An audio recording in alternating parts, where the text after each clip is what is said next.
नमस्कार, मी दिशा जोशी. आपल्या व्हिडिओमध्ये तुमच्या सगळ्यांचं स्वागत आहे. आपण त्या दिवशी बघितलं की टँट्रम्स कसे-कसे असतात. आता आपण त्या टँट्रमला ओव्हरकम कसं करायचं, हे आज या व्हिडिओमध्ये बघणार आहोत. फर्स्ट ऑफ ऑल ज्या वेळेला मुलं टँट्रम्स करतात, त्यावेळेला मला माहिती आहे कारण मी स्वतः एक पालक आहे. पालकांच्या मनामध्ये काय गोंधळ असतो, स्वतःवर खूप राग येतो, चिडचिड की हा का रडतोय, याला काय हवंय? आपण तर सगळं देतो आणि तरी पण या बच्चूचं असं असतं.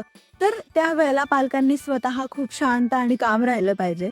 दुसऱ्या वेळेस आपण मुलांना जवळ घेणं, की ज्या पद्धतीने आपले हार्टबीट मुलांपर्यंत पोहोचतील, असं इतकं शांत आपण व्हायचं, त्यांना आपल्या जवळ घ्यायचं. टँट्रम ही एक चांगल्या पद्धतीचा माइलस्टोन पण समजला जातो. पण मुलांना त्यांच्या फीलिंग्स ज्या आहेत त्या प्रॉपर पद्धतीने मांडता येत नाही.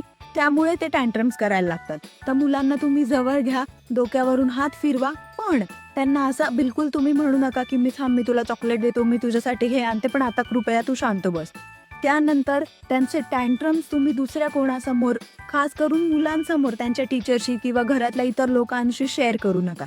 ते नसतील तेव्हा तुम्ही ते शेअर केलं तर त्याच्यावर आपल्याला चांगले उपाय मिळू शकतात. पण मुलांच्या समोर त्यांच्याबद्दल इतरांजवळ जर तुम्ही बोललात, तर मुलांना ते थोडंसं कमीपणा असल्यासारखं वाटतं.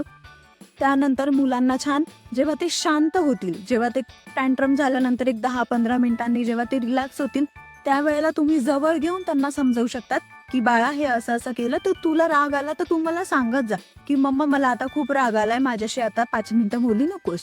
पण हे टँट्रम करणं, ह्या गोष्टी फेकणं किंवा मम्माला मारणं हे योग्य आहे का? हे तुम्ही त्याला योग्य किंवा अयोग्य, हे कितपत योग्य आहे आणि कितपत अयोग्य आहे, हे तुम्ही बच्चूला समजावून देऊ आणि त्याद्वारे तुम्ही या टँट्रमला थोडंफार ओव्हरकम शकता. Thank you.